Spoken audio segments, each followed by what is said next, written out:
scared about climate change? Bernie? Political lies stopping progress.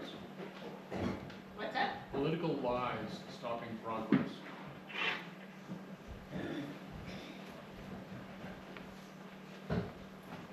Flooding.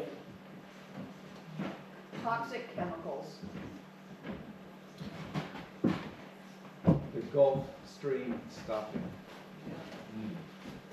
Losing my favorite place. Insurance. Loss of birds. Lots of biodiversity. Yeah. Biodiversity. Loss of us. Oh, wait a minute, I lost losing my favorite place. Birds, Biodiversity loss. biodiversity, Human. us. Future for our children. What about other symptoms that we're seeing already? Flooding, fire, drought. What was that? Ocean acidification. What's that? Ocean acidification. Death of ash trees.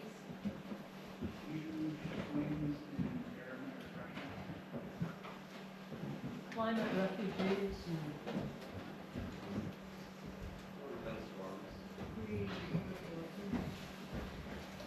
Wait, I didn't hear the last two. Storms. Storms. Climate refugees causing political upheaval. Got that? Yeah. Less snow. Desertification. Despair. War over scarce resources. Disinformation. Tourist economy collapsing. What's that? The last one? Tourist economy collapsing. Tourist. Failing our children. Individual survivalism. All the innocent ones dying, plant sands. The death of fun. Yeah. Fun.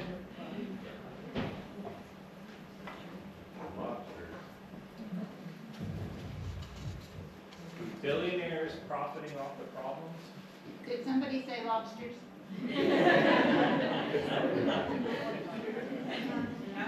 Billionaires. We are in Maine. Okay, billionaires. Yeah, we are in Maine also. Okay. Starvation when the climate gets Yep. too unpredictable. Unequal climate. Unequal, Climate change effects. but unequal, but yeah. False solutions. Crop failure. No clean water left. Endless grief. Wait a minute, these got to be solution. Loss of culture and language.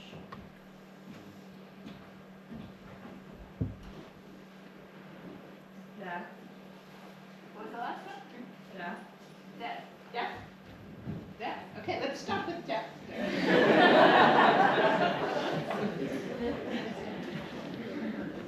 All right, you guys are a rough crowd. Usually my next line is, let's see how many of these we can take care of with this. And actually, we can take care of quite a few of these. This little blobby thing of slimy little rocks and little mushroomy threads is what I call the soil sponge. And I'm kind of made my living the last 10 years or so as a soil sponge spokeswoman. Because somebody's got to talk for the slimy little globs in life. And what's going on here is that little tiny broken down rocks, instead of just being the shifting sands of desertified landscapes and degraded farmland, have gotten together with the snots and slimes and glues of life being fed by the sugars that plants make, and the little microbes that exude those slimes and glues have stuck them together into little soil aggregates. And the mycorrhizal fungi that you can see here have started to tie those together into more of a matrix. Here's a little plant root that's feeding these guys over here. But what I really want you to look at is not what's in this picture in terms of these things, but what is created when small individual things get together, which is true here in this room as well. So these aggregates, what that means is that there is a sacred space around them in which other things can happen. What are the three things? Don't give me any of those fancy Maine answers, okay? The three things that life needs. Water, air, Okay, and so energy or food, right? Yeah, okay. So it could be sunlight, could be bagels. And how long can you live without food? 40 days. How long can you live without water? 3 days. How long can you live without air? 3 minutes. Okay, so first of all, there's air underground for life underground. Secondly, there's water, space for water. And thirdly, there is food coming into the system. And part of that food is also here because these little microbes can break down the rocks and create and find the nutrients in the right order, the right amount, at the right time, for the right context, to give it back to the plants, who then give it back to all of life above ground, so that our plants and everything that eats the plants and everything that eats everything that eats the plants can think, has a good metabolism, can reproduce with really healthy offspring. And basically, this little scene here is what makes life on land possible. But life in the oceans is going to be my next decade, maybe, if I get there. But for now, I'm focused on land. And this actually has a lot of impact on the ocean health as well. So, as I've been trying to teach this, I came up pretty early on when I was creating a curriculum called Understanding Soil Health and Watershed Function, which is how I transitioned from being a holistic healthcare provider into being a holistic whole care provider. And I was working with high school students, but also with farmers and ranchers all over the world to try to figure out how to talk about the importance of this. And when I was out in Saskatchewan, Canada, doing some monitoring with Peter Donovan, which was part of my early education, he made a little comment that said that unhealthy soil is kind of like flour. And I thought, huh. And that healthy soil is kind of like bread. And so I decided when I was teaching, let's see how that works. So I've got some demos set up, but I will also do this. We'll do it in both in 2 spaces. Oh, let's see. Okay, this is run. Yeah. All right. So I'm going to run back and forth between things here. All right. So I need a couple of volunteers. Okay.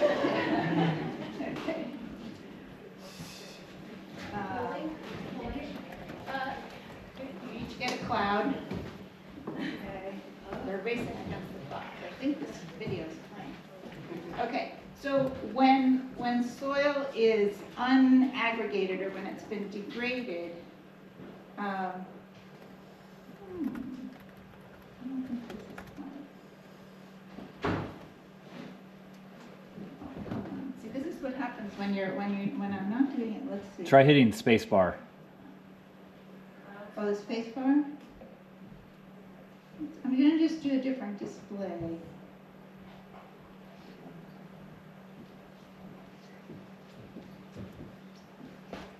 there we go, okay.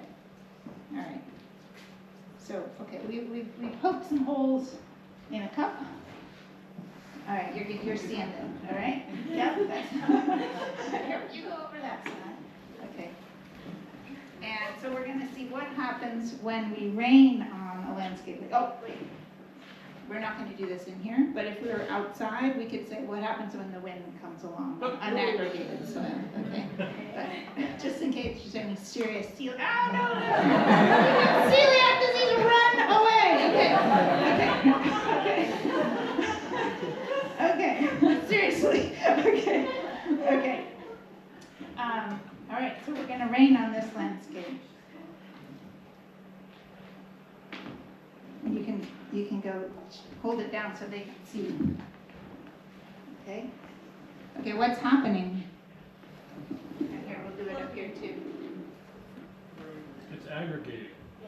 Yeah. Washing away. It's, okay, you can see it up here, what's happening. We got some flooding. We got some erosion. We got some mudslides. You can only do a tiny bit on these. Okay, if we put this out in the sun after it was done, that top layer is going to dry, and it's going to turn into paste, right? And so, and then the next time the water comes along, it's going to go in even less. If you were to mush that aside and see what's under there, if you've ever played with flour and water or done any baking, you know that it's completely dry underneath, right? There's nothing down there for the plant roots.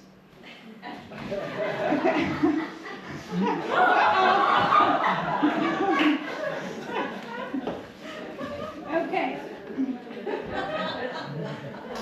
So, but what happens, because we just learned this there, what happens if we were to that's what happens. If you're to plant some things, let's give you a smaller one. So it has a chance, okay? Okay, if we're to plant some diverse vegetation in there, and maybe put a little dead vegetation on there for the things that like dead stuff. Okay.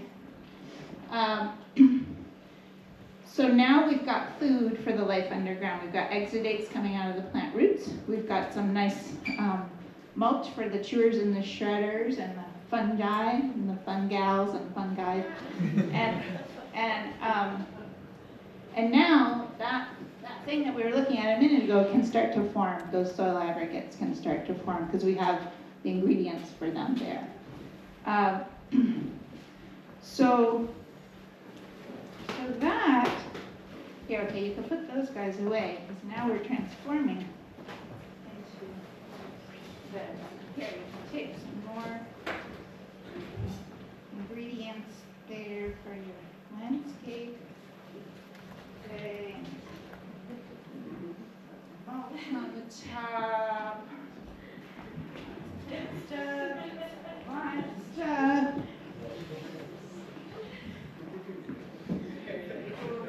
Robin, so that everybody gets a chance to see.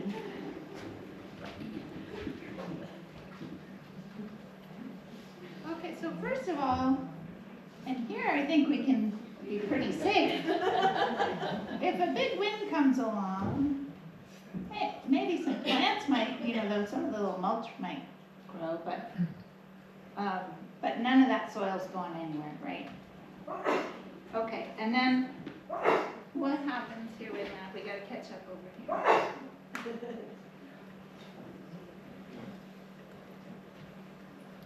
Okay, what happens when it rains here? Here, hold the cup a little closer. Okay, we got nice low rain clouds. Okay, all right, this is already like 3 or 4 times as much as we did on the other one.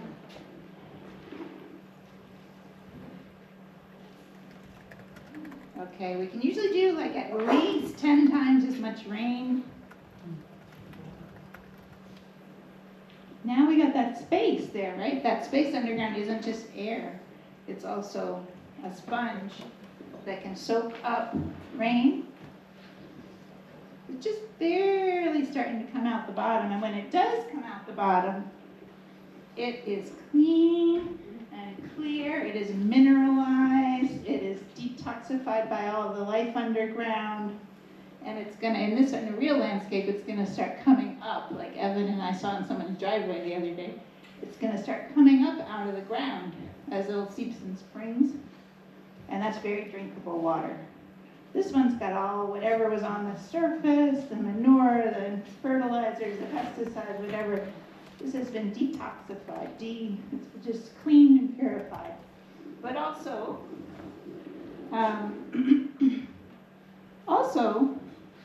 what happened to our flood? It looks like there's water on the edge, but in an actual landscape, that water's all underground. It's down as deep as it can go. This is only 3 slices before you get to ledge, which is like my land. But most landscapes, it would be much more than 3 slices of bread deep. In the old prairies, it could have been 14 feet deep or more. And so that is all holding that water. It's become groundwater, and it's holding it protected from evaporation. It's holding it down at the plant root zone. It's gonna, the way that soil works, it's gonna move its way back up slowly through evaporation at the surface and plant transpiration. And so we're protected now from flood and drought, so we've got at least 2 birds off of our list here. We're also protected from dust storms, which is huge health impact, huge form of soil loss, which isn't on our list, huge issue in terms of traffic. People, like 72 people died in a dust storm just a month ago because of not being able to see on the highways.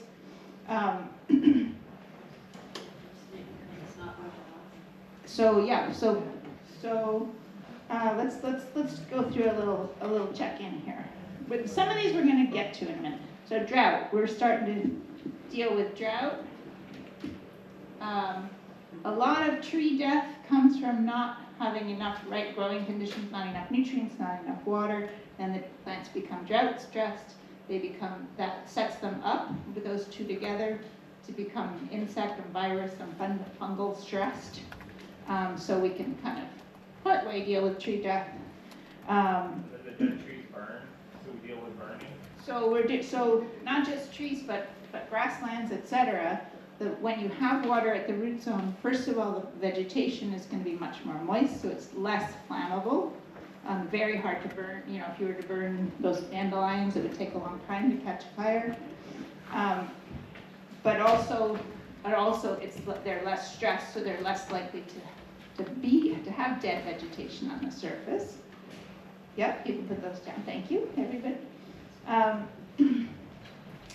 So fire is less likely to spread with more vegetation, especially with trees and shrubs on the surface, much less likely to wind to take off, which is oxygen is part of what's needed for fire.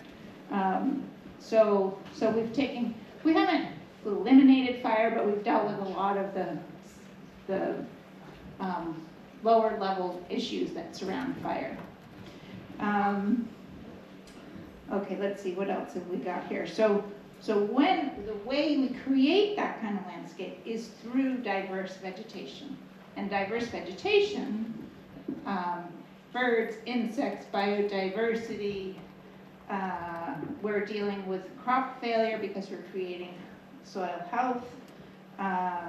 We now have a really awesome supply of water and food.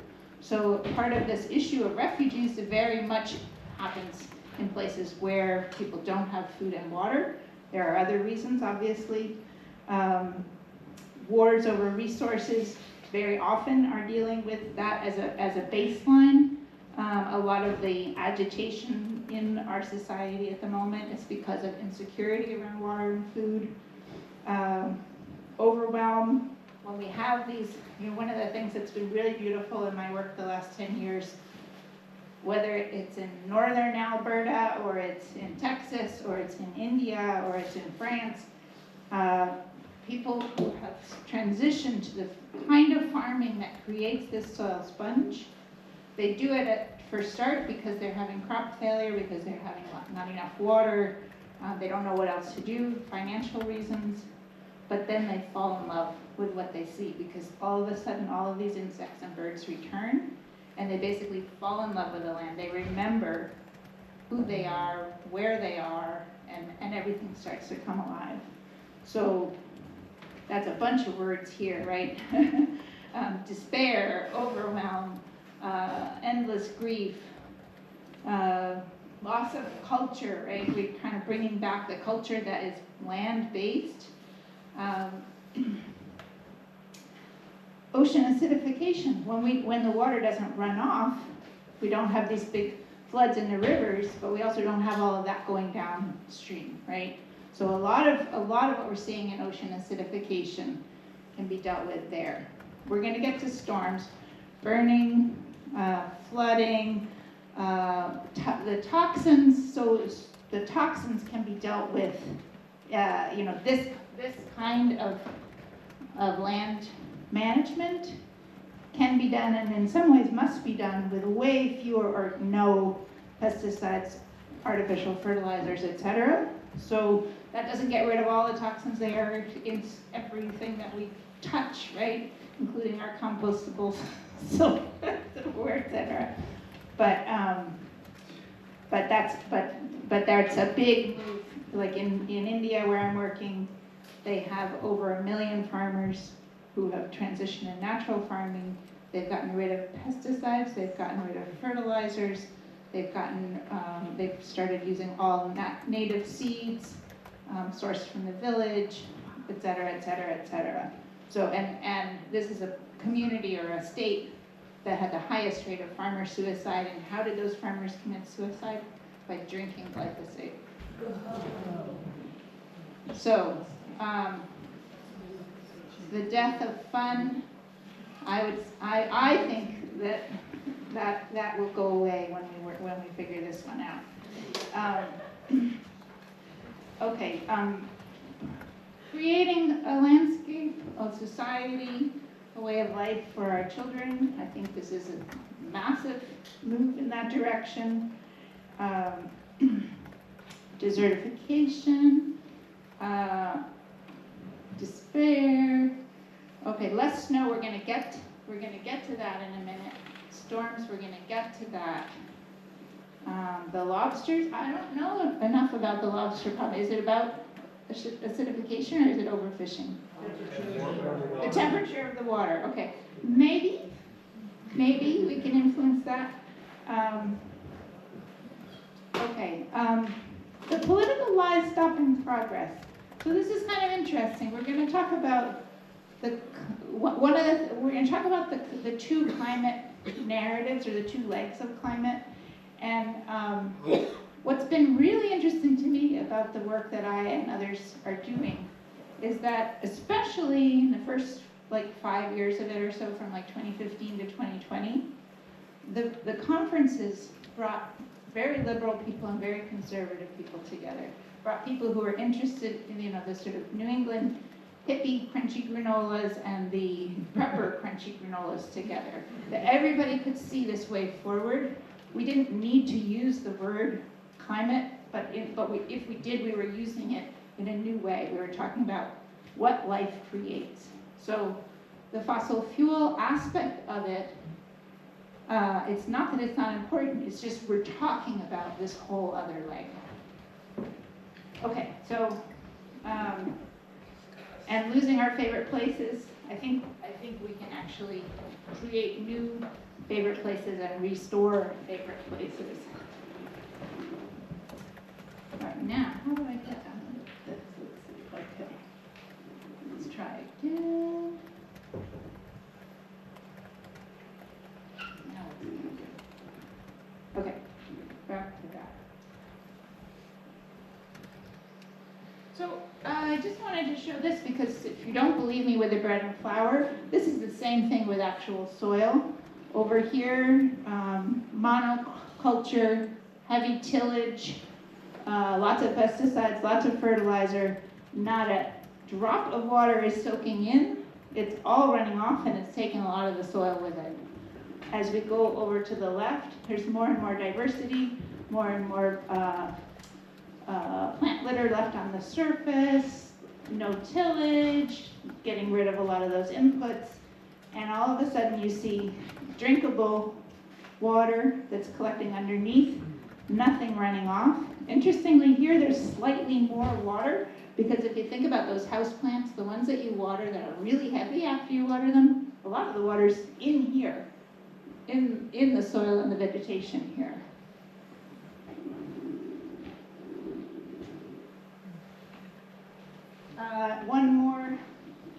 One more way of doing this is taking a handful of soil, use a little onion bag or a screen and a latte cup, fill it up with water first, drop a clump of soil in. If it has those water-resistant, sort of dried egg whitey slimes in there, it's going to hold together. It might fall down, but the water won't turn brown. You can see this in your rivers. If the rivers look like this after a rain, the soil upstream is not aggregated. If you think about, you make your scrambled eggs in the morning, where you use your handkerchief and then you leave it for 3 weeks in the laundry basket, very hard to clean dried slimes, right? Those biological slimes are very water resistant when they dry. And so that's the thing with a soil sponge. It both accepts water, but it holds together in water. It has structural and functional integrity. Now we look at it again and we have a little more respect for this little blob. So one of the things when you have this space underground, how do you make insulation, right? Like a sweater, insulation in the walls, airspace. So what we're also creating is a layer of insulation underground,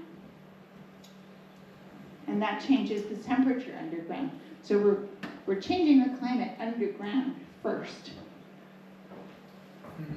Okay, and that makes conditions for life underground. All right, now we're gonna have another one of these things where we're trying to get it to play.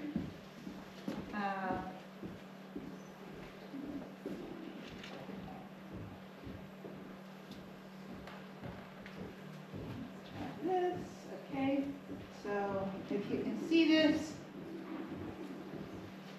82 degrees on the plant covered surface. This is last summer. Walk over where it's just pine needles.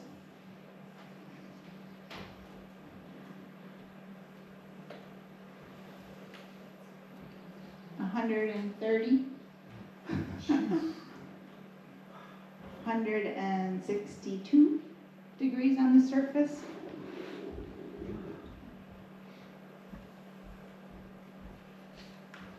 Should we try this one? Just another example. These little thermometers you can get for $30 at a hardware store. So just on the driveway, in the sun, 112. In the shade, 83. So that's just sun and shade.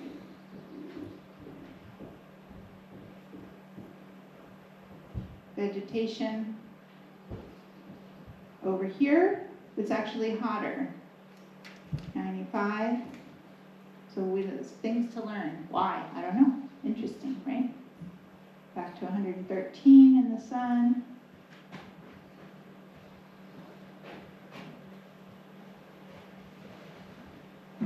Okay, and then I think we got one more example.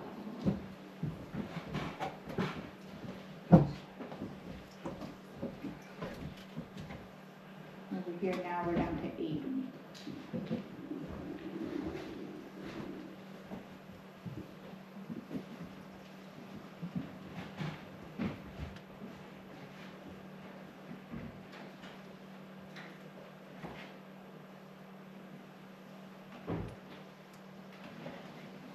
So let's talk about these two legs of climate, which is a way that has been talked about by Mian, and a whole bunch of climate scientists that were working on this before the 1970s and 80s.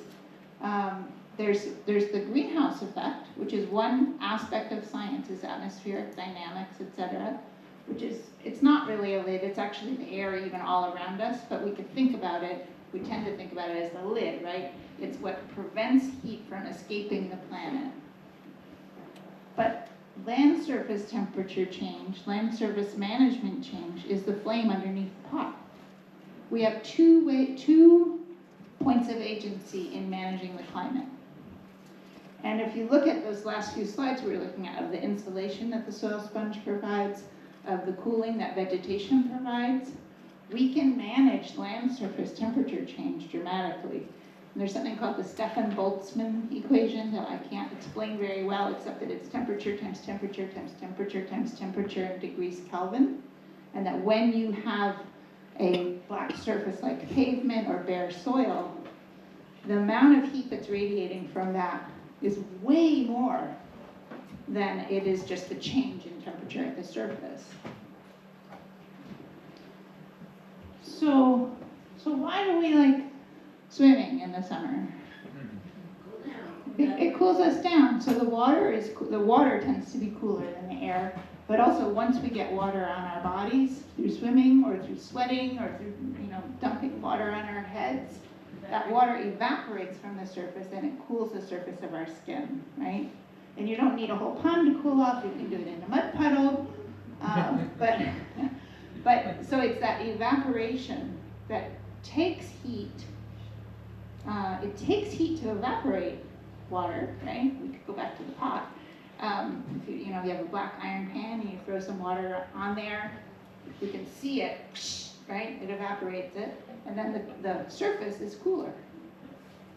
Now in a pan, usually it recondenses and you see it as steam. When it's actually evaporating and turning into vapor, it's invisible. So when the nighttime, morning, sun comes out, starts evaporating the water that's in the soil surface and in the vegetation, that first water vapor is invisible.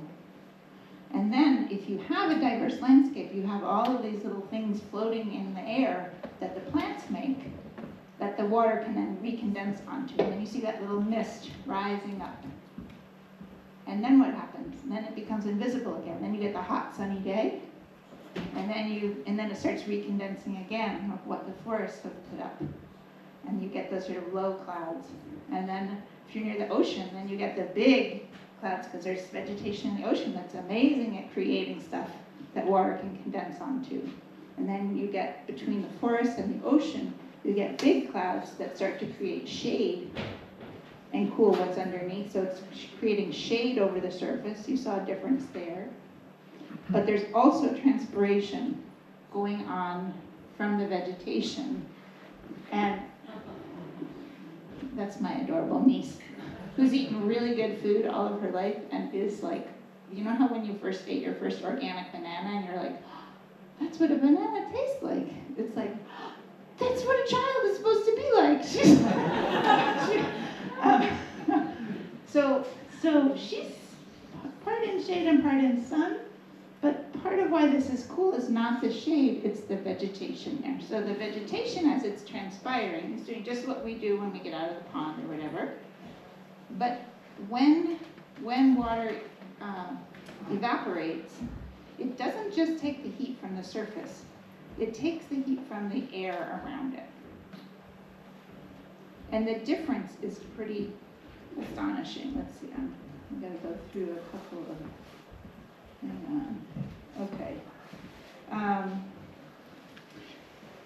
So, study from Turkey, the air above a green transpiring landscape is cooler than bare soil by a mean difference of 9.5 degrees Fahrenheit. What are we worried about? What is the current climate? Like, what's the average warming that we've had? What is it? 1.5 Celsius.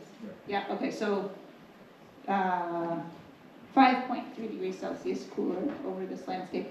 And if we're talking about pavement, almost 12 degrees Celsius cooler, or 21 degrees cooler in Fahrenheit than pavement. Okay, but that transpiration requires water at the root zone. What do you gotta have? Soil sponge, right, okay. Another study that was in The Guardian recently. So this is the average cooling effect on air temperature compared to nearby city streets. So this is the range, look at these upper numbers. This is the average. And I find this really interesting, especially these first three, actually first four, because all four of these, the way that they're doing them in England, they have a constant supply of water at the root zone. Botanical gardens, there are all these rare specimens, right? Wetlands are wet. Rain gardens tend to collect the rain, and green walls, the way they're amazing what they're doing in England, tend to have, like irrigated root systems. So, anyway, but even playgrounds that have vegetation in them are 5 degrees cooler than nearby city streets. Okay, let's see. So,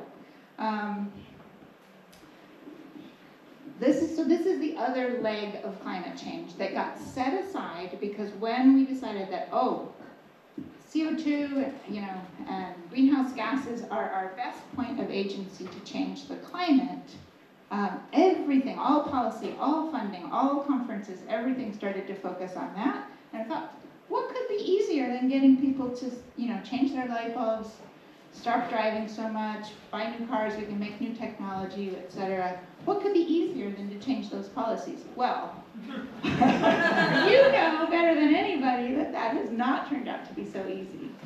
And at the same time, they said, water, the movement of water has such a huge impact on climate. Some people say it's like 95% of the heat dynamics of the whole planet. There's no way that humans could have changed that. But now we know that they weren't necessarily thinking about that loss of the soil sponge or the paving over of paradise, right? So we have actually hugely changed the water dynamics of the climate and the land surface dynamics of the climate. Have you heard the thing about there's more domestic farm animals than wild animals? Yeah, so just thinking about that, it's like, of course we've impacted how biodiversity is, etc. Okay, so is Jacinta here? I know she's. Yeah.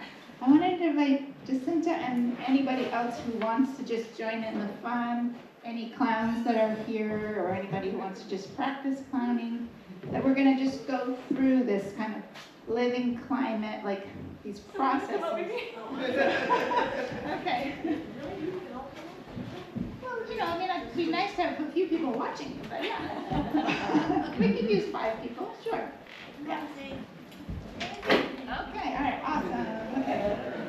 Okay, so however you want to make this happen, we're good with, right? And that's true also in the landscape. There's a bazillion ways to make this work. Okay, and you might want to organize a little by the color of your shirts. Yeah,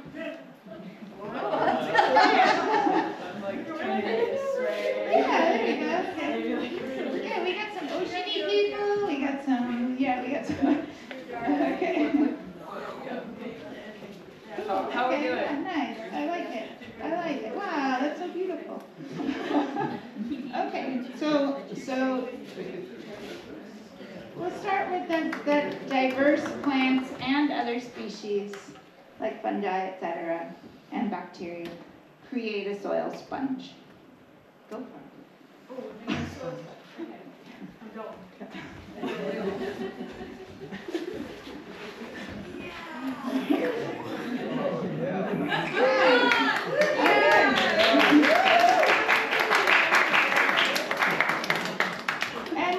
And then the soil sponge soaks up rain, preventing floods and droughts. And that means that more plants can grow. More plants can grow, and in places that have seasonal rainfalls, the green season lengthens. You can do whatever you want with it. New rules. Okay, and then that's not on here, but what happens when more plants can grow is then, and if there are more diverse plants, then there's more insects, there's more birds, there's more small mammals, there's koalas, there's all kinds of things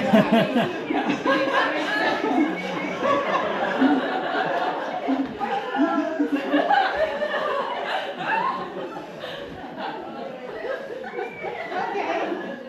And then the additional water that's in the soil and the additional water that's coming through the vegetation provides more cooling through transpiration and through latent heat flux, which is what was called that thing we were just talking about.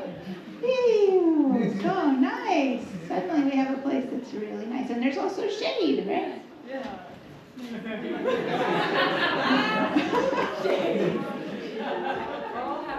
Okay, so then because we have more moderate surface temperatures from the soil moisture and the shade, and far less heat radiation from the surface back to the air. So the air itself is cooler. The birds are happier. The people are happier.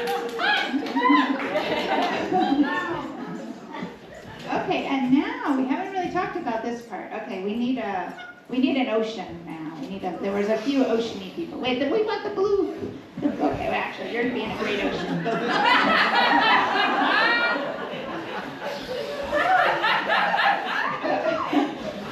Okay, and so in the oceans there are also plants, and they're putting out DMS and DMSP and all these dimethyl things that I can't pronounce, and they send up all of these little things that go up and make clouds over the ocean. Okay, those big bulbous clouds. And inland, because there's low pressure zones inland from this cool low pressure zones, they can pull those clouds in from the ocean over the land. And because there's diverse vegetation and forests inland, there's all these little spores and pollen and what are those things called? The smells, the little things that we smell, the pinene and the terpenes and whatever, and those go up into the clouds, and bacteria, the sky has a microbiome, bacteria up in the sky can condense enough of those cloud droplets to be heavy enough to fall back down as rain and snow. And this is how moisture from the oceans, from the lakes, from the forests moves across the continent, so everybody gets rain. Wait,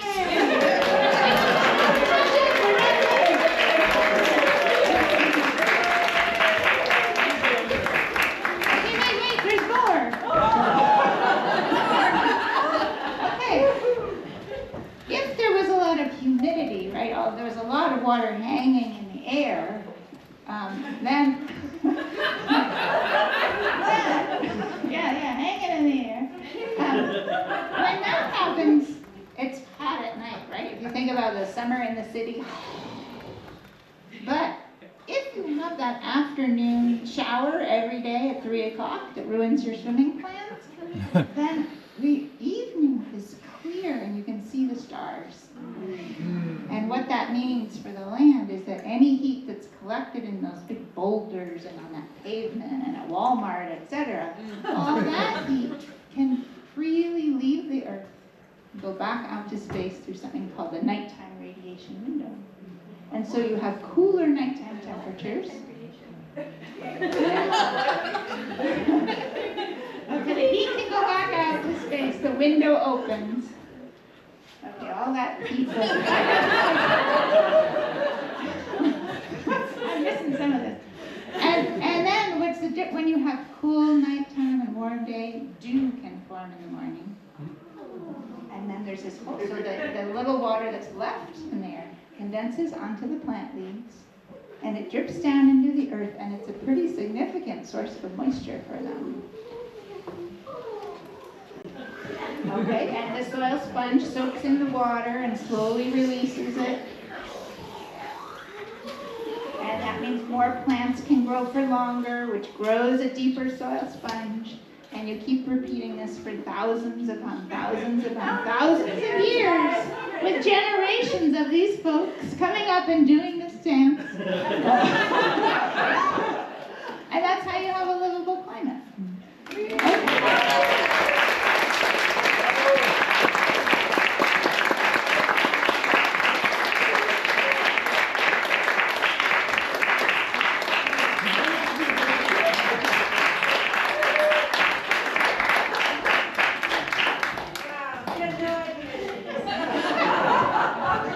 I always try to adapt to where I am. Like, oh, this is gonna imagine in front of 1,500 people at the U.S. Composting Council. We got some folks in suits to come up. Okay, so there's some old practices that we know of that are actually really make a lot of sense once we start to understand more about this. So, like ivy and other vegetation on walls. The study of ivy on walls. The ivy cooled walls by 36% in warm weather and warmed them by 15% in cold weather. Protects against pollutants, and also it does not take apart buildings. It just clings on. The buildings only fall apart if they're already falling apart. Okay. Let's see. We did that one. That's the same thing. Okay, here's where it gets really interesting. So this colleague of mine, Walter Yena from Australia, calculated that as little as a 5% increase in transpiration through leaf area, acreage, length of green season could hypothetically be enough to quickly and effectively cool the planet through latent heat fluxes alone. That's that thing of transpiration. And offset what was then a 0.6 degrees Celsius increase. Now that's just the transpiration, that's not the shading, that's not the cloud formation, that's not the insulation of the soil sponge and the creating a cooler surface temperature. But at that point, I think this is still approximately true, this was not that long ago, only 43% of land area is habitable if you exclude deserts and mountains. So evapotranspiration would have to increase by 11.6% on habitable land to offset that degree of warming. I asked my friend, environmental physicist John Norman, who wrote the textbook on environmental biophysics, to look at these numbers. He affirmed the numbers and added, he said, but only about half of that land is agricultural. So how much would we have to change on farms? So 23% increase in transpiration on agricultural land could, in theory, offset that 0.6 degree increase in temperature. But since these numbers were calculated, the global temperature has risen further. So now we basically have to double the amount of land. So how could we get approximately 40% more evapotranspiration on farmland or 20% more overall on habitable land? More diversity, more layers of growth. Yeah. Okay. Permaculture. Yeah. So here's just a few of the ideas. So, no mow May, let your lawn, meadow, pasture, garden grow taller. Now, wait, let me just say something. For all of you folks who are like, but what about the carbon? So when you have more, when do plants transpire? When they're photosynthesizing. What does photosynthesis do? It takes CO2 out of the atmosphere. It puts it into life. It feeds it to other life above and below ground. And some of that then stays as stable soil carbon. Some of it stays in trees for hundreds and hundreds of years, et cetera, right? So we're not forgetting the carbon. And it's still really important to deal with the fossil fuel issue, both for the climate and for the health issues. So don't worry, okay. Less bare ground. So in our pastures, in our lawns, in our farms, in between our garden rows. Complexity, so different leaf shapes, multi-story, understory plants, three sisters, food forests, Miyawaki mini forests, etc. The ability, so some plants can photosynthesize under different conditions. We have grasses that like to grow in warm season. We have grasses that like to go in cool season. We have some plants that like humid weather, some plants that like dry weather. So make sure that somebody can do the work no matter what comes along. Duration, so increasing the length of time that you let green plants grow of cover crops, less cutting back of plants after bloom, and a deeper soil sponge. So especially in the sort of Mediterranean climate, which includes California, lengthening that green growing season. Same thing in Australia. In India, they have been planting crops before the rainy season and having 365 days of diverse green cover. That's in the state of Andhra Pradesh. Now Prime Minister Modi has said he wants to make all of India a natural farming country. We'll see what happens. And then increased soil moisture for more transpiration, right, and more photosynthesis. So deeper soil sponge structure, and it can also can happen through irrigation or through, if you have green walls, making sure there's always water at the root zone. Other ideas? Anyway, we could come back to that. Okay, how are we doing time-wise? So in terms of in New England, how are you increasing the length of time? With greenhouses or how are you? No, so it would be more like that, at the end of the season, you're not chopping everything back in your garden, you're letting those plants keep going, because even under the snow, it's like the grass is still green, right? Yeah. So a lot of garden plants that people chop, let those lilies and irises and whatever, and just let them be. There's all kinds of reasons to do that, but one of the reasons is that they will actually be photosynthesizing and transpiring early in the season and late in the season, even when you think they look messy, right?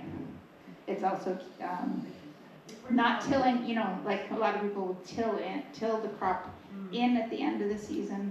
So if you're going to till it all, wait till just before you're about to plant again. So. Okay, it sounds like we have 5 minutes left, so we're going to go through, let me just escape here and see if there's a few other important ones before we get there. Yeah, so we hear a lot of talk about soil health can be determined by the structural and functional integrity of the soil, and the structural and functional integrity of the soil is created by the biological integrity of a place. And just to remember that humans cannot build the soil sponge, though they're actually doing a very, there are places in the world like China where they are trying to figure out how to create structure that will soak up water. I think just learn how to grow a soil sponge, but good on ya.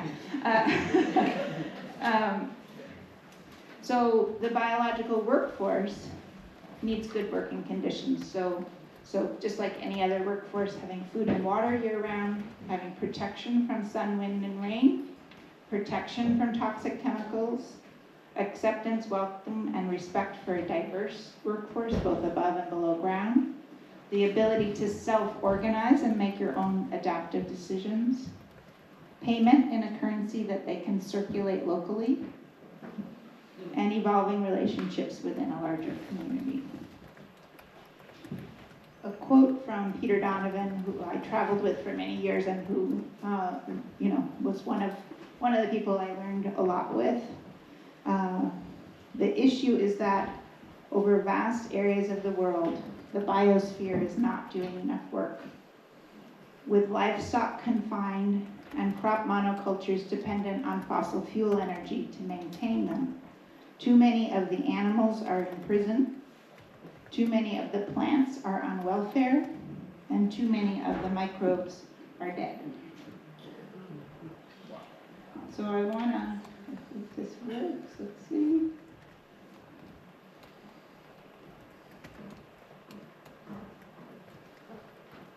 So this is a drone footage, sorry it's not super clear, but of one of these farms in India that's practicing this community managed natural farming, and you can see that what's normally in Andhra Pradesh they have like the brown carpet season and the green carpet season, but this woman has figured out how to have 365-day green carpet and lots of biodiversity.